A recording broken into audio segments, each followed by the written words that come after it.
ಎಲ್ರಿಗೂ ನಮಸ್ಕಾರ. ಇವತ್ತಿನ ಒಂದು ಹೊಸ ವಿಡಿಯೋಗೆ ತಮಗೆಲ್ಲರಿಗೂ ಆತ್ಮೀಯವಾಗಿರುವಂತಹ ಸ್ವಾಗತ. ಸುಳ್ಯದಿಂದ ಕೇವಲ 8 ಕಿಲೋಮೀಟರ್ ದೂರದಲ್ಲಿ ಆದರೆ ಕೊಡಗು ಜಿಲ್ಲೆಯ ಪೆರಾಜೆಯಲ್ಲಿ ಬರತಕ್ಕಂಥ ಶ್ರೀ ಶಾಸ್ತಾವ್ ದೇವಸ್ಥಾನದಲ್ಲಿ ನಾನಿದ್ದೇನೆ. ಪ್ರತಿ ವರ್ಷದಂತೆ ಈ ವರ್ಷ ಕೂಡ ಪೆರಾಜೆಯ ಜಾತ್ರಾ ಮಹೋತ್ಸವ ಬಹಳ ಅದ್ದೂರಿಯಿಂದ ನಡೀತಾ ಇದೆ. ಈ ಜಾತ್ರಾ ಮಹೋತ್ಸವ ಪ್ರತಿ ವರ್ಷ ಕೂಡ ಮಾರ್ಚ್ 9ರಿಂದ ಪ್ರಾರಂಭವನ್ನು ಪಡೆದುಕೊಂಡ್ರೆ ಬೇರೆ ಬೇರೆ ರೀತಿಯ ವೈದಿಕ ಧಾರ್ಮಿಕ ಕಾರ್ಯಕ್ರಮಗಳಲ್ಲಿ ನಡೀತಾನೆ ಇರ್ತದೆ.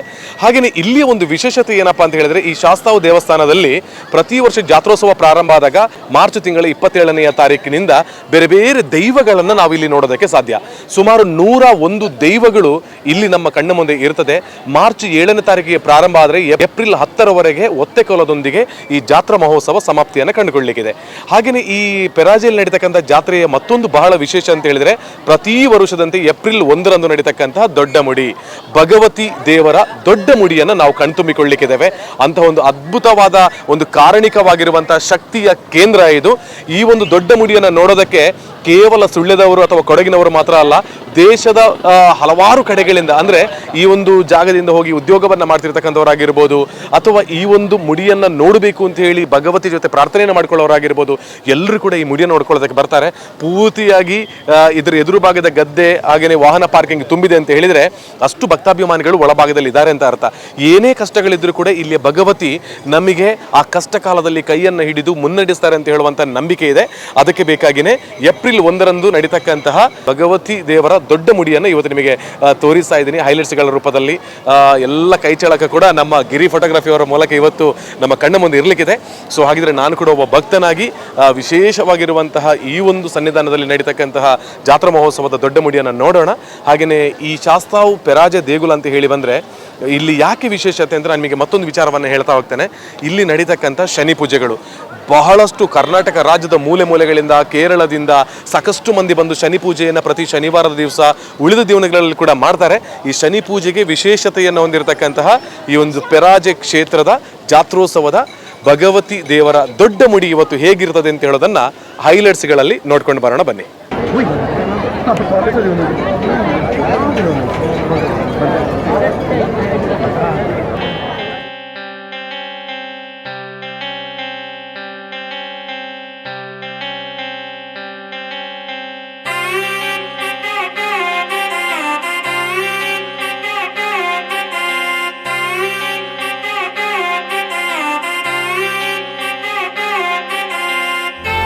ಇವಾಗ ನಾನು ನಿಮಗೆ ತೋರಿಸ್ಲಿಕ್ಕಿರ್ತಕ್ಕಂಥದ್ದು ನನ್ನ ಬಲಭಾಗದಲ್ಲೇ ದೊಡ್ಡ ಮುಡಿಯನ್ನು, ಒಂದು ದೈವ ದೊಡ್ಡ ಮುಡಿಯೊಂದಿಗೆ ಎಲ್ಲರಿಗೂ ಕೂಡ ಆಶೀರ್ವಾದವನ್ನು ಮಾಡಲಿಕ್ಕಿದೆ.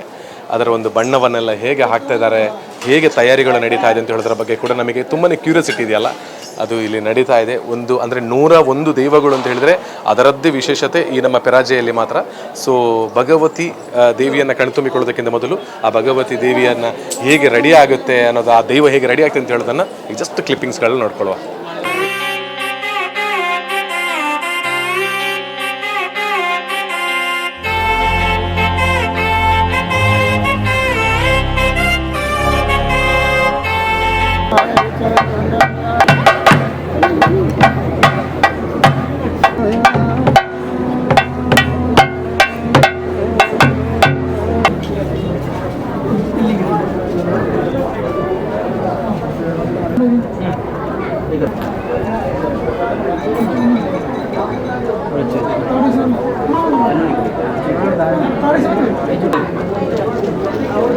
ಇಲ್ಲಿ ಶನಿವಾರ ಸಂತೆ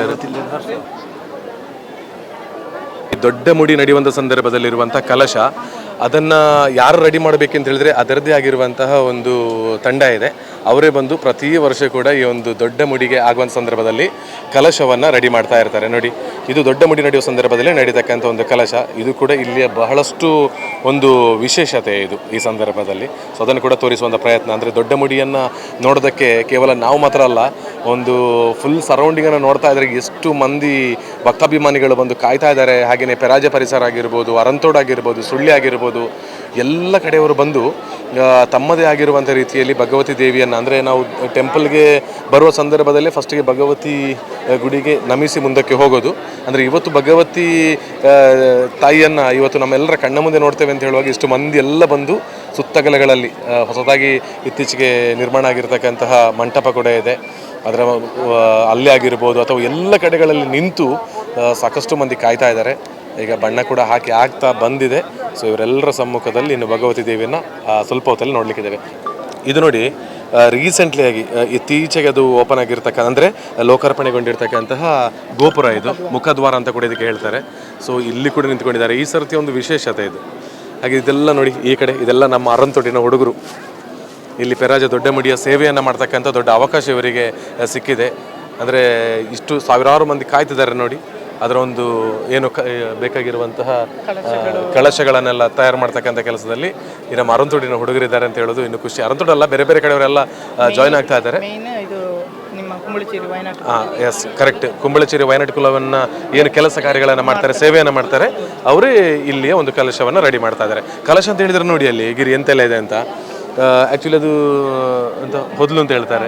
ಹೊದಲು ಮತ್ತು ತೆಂಗಿನಕಾಯಿ, ಬಾಳೆ ಎಲೆ, ಕುಚ್ಚಲಕ್ಕಿ, ಮತ್ತು ಅದರದ್ದು ಈಚೆದು ಕುಡು ಅಲ್ಲ ಅಂದರೆ ಹುರುಳಿ ಹೀಗೆಲ್ಲ ಭಗವತಿಗೆ ಏನು ಇಷ್ಟನೋ ಅದನ್ನು ರೆಡಿ ಮಾಡುವಂಥ ಕೆಲಸ ಅಲ್ಲಿ. ಎಸ್, ಇವಾಗ ಕಲಶ ನಾವು ನೋಡ್ತಾ ಇದ್ದೇವೆ ನೋಡಿ, ಅದನ್ನು ರೆಡಿ ಮಾಡ್ತಾ ಇದ್ದಾರೆ.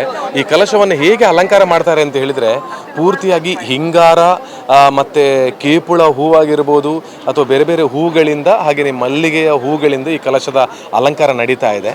ಸೊ ಈ ಕಲಶವೇ ಈ ಒಂದು ಮುಡಿ ನಡೆಯುವ ಸಂದರ್ಭದಲ್ಲಿ ಬಹಳ ವಿಶೇಷತೆಯನ್ನು ಹೊಂದಿರುವಂಥದ್ದು.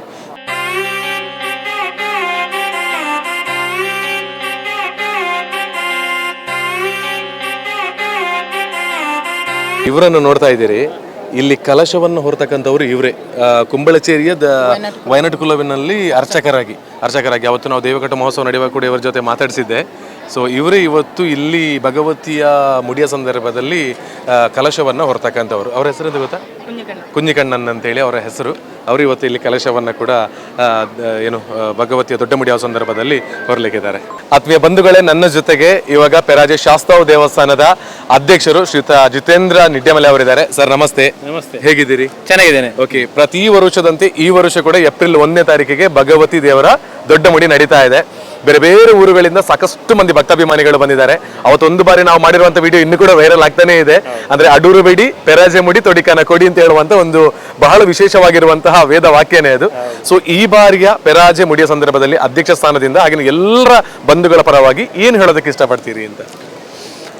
ಮೊದಲನೇದಾಗಿ ನಮ್ಮ ಈ ಪೆರಾಜೆ ಜಾತ್ರೋತ್ಸವ ಮತ್ತು ದೇವಸ್ಥಾನದ ವಿಚಾರದ ಬಗ್ಗೆ ನಮ್ಮ ವಿಜಯ್ ವಿಖ್ಯಾತ್ ಯೂಟ್ಯೂಬ್ ಚಾನೆಲ್ ಮುಖಾಂತರ ಅನೇಕ ಸಾವಿರಾರು ಭಕ್ತರನ್ನು ತಲುಪಿ ಇವತ್ತಿನ ದಿವಸಕ್ಕೆ ಅನೇಕ ಹೊರ ಗ್ರಾಮದಿಂದ, ಹೊರ ರಾಜ್ಯದಿಂದ ಎಲ್ಲರೂ ಕೂಡ ಈ ಒಂದು ದೇವಸ್ಥಾನಕ್ಕೆ ಬರ್ತಾ ಇದ್ದಾರೆ. ಇದಕ್ಕಾಗಿ ವಿಖ್ಯಾತ್ ಮತ್ತು ಅವರ ಚಾನೆಲ್ಗೆ ನಾನು ದೇವರ ವತಿಯಿಂದ ಶುಭಾಶಯವನ್ನು ಒಳ್ಳೆಯದಾಗಲಿ ಅಂತೇಳಿ ನಾನು ಬೇಡಿಕೊಳ್ಳುತ್ತಾ, ಈಗಾಗಲೇ ಈ ಒಂದು ಭಾಗದಲ್ಲಿ ನಮ್ಮ ದಕ್ಷಿಣ ಕನ್ನಡ, ಕೊಡಗು ಮತ್ತು ಕೇರಳದ ಭಾಗದಲ್ಲಿ ನೋಡಿದರೆ ಪೆರಾಜೆ ಜಾತ್ರೋತ್ಸವ ನಾವು ಪ್ರತಿ ಬಾರಿ ಹೇಳ್ತಾ ಇದ್ದೇವೆ, ಎಲ್ರಿಗೂ ಕೂಡ ಗೊತ್ತಿದೆ, ಒಂದು ವಿಶೇಷವಾದಂಥ ಜಾತ್ರೋತ್ಸವ. ಸುಮಾರು ಎರಡು ದಿವಸ, 4 ದಿವಸ, 1 ವಾರಗಳ ಕಾಲ ನಡೆಯುವಂಥ ಜಾತ್ರೋತ್ಸವ ಇದ್ದರೆ ಇಲ್ಲೂ ಹೆಚ್ಚು ಕಡಿಮೆ 1 ತಿಂಗಳ ಕಾಲ. 1 ತಿಂಗಳು ಅಂತ ಹೇಳಿದರೆ ಒಂದು ಗೊನೆ ಕಳೆದ ನಂತರ ಜಾತ್ರೆ ಮುಗಿಯುವವರೆಗೆ 1 ತಿಂಗಳ ನಂತರ. ಸಾಮಾನ್ಯವಾಗಿ ನಾವು ಎಲ್ಲ ಕಡೆಯಲ್ಲಿ ಒಂದು ಉತ್ಸವಕ್ಕೆ ಅಥವಾ ಬೇರೆ ಕಾರ್ಯಕ್ರಮಕ್ಕೆ 1 ವಾರದಿಂದ ಮೊದಲು ಗೊನೆ ಕಡಿಯುವಂಥ ಸಂಪ್ರದಾಯ. ಇಲ್ಲಿ ಸುಮಾರು ಹೆಚ್ಚು ಕಡಿಮೆ 15 ದಿವಸ ಮುಂಚೆ ನಾವು ಮಾರ್ಚ್ 9ಕ್ಕೆ ಗೊನೆ ಕಡಿದರೆ ಮಾರ್ಚ್ 25ಕ್ಕೆ ಉಗ್ರಾಣ ತುಂಬಿಸುವಂಥದ್ದು. ಇಲ್ಲಿ ಸುಮಾರು 15 ದಿವಸಗಳ ಒಂದು ಅಂತರ ಇದೆ. ಪ್ರಾಯಶಃ ಎಲ್ಲರೂ ಹೇಳಿದಾಗೆ ಇಲ್ಲಿ ಒಂದು ಶಾಸ್ತ್ರವು ಭೂತನಾಥ ಅಂತ ಹೇಳ್ತಾರೆ. ಇಲ್ಲಿ ದೇವರಿಗೆ ಒಂದು ಪೂಜೆ ಸಲ್ಲಿಸುವಷ್ಟೇ ಒಂದು ಆ ಭೂತಗಳಿಗೆ ಒಂದು ಆರಾಧನೆ ಮಾಡುವಂಥ ಸಂಪ್ರದಾಯ. ಈ 2 ಸಮ್ಮೇಳನದಿಂದ ಹೀಗೆ ಆಗಿರ್ಬೋದು ಅಂತ ಹೇಳುವಂಥ ಒಂದು ಕಾರಣ.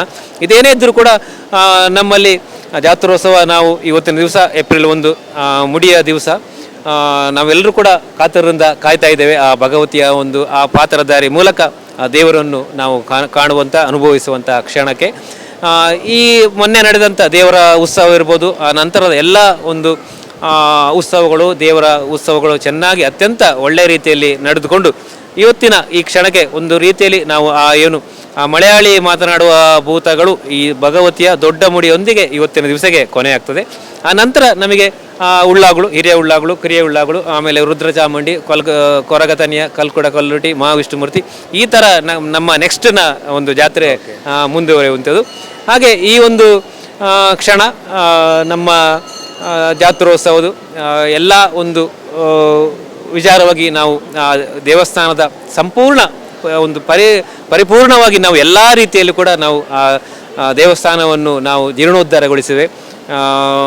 ಈ ಒಂದು ವರ್ಷದಲ್ಲಿ ನಾವು ಈಗಾಗಲೇ ಕಾಣ್ಬೋದು ಪಡಿಪಿರೆ ರಾಜಗೋಪುರ ಅಂತೇಳಿ ಒಂದು ಒಂದು ಪಡಿಪಿರೆದು ಸಣ್ಣ ರೀತಿಯಲ್ಲಿ ಒಂದು ದೇವರ ಪ್ರವೇಶ ದ್ವಾರ ಇತ್ತು.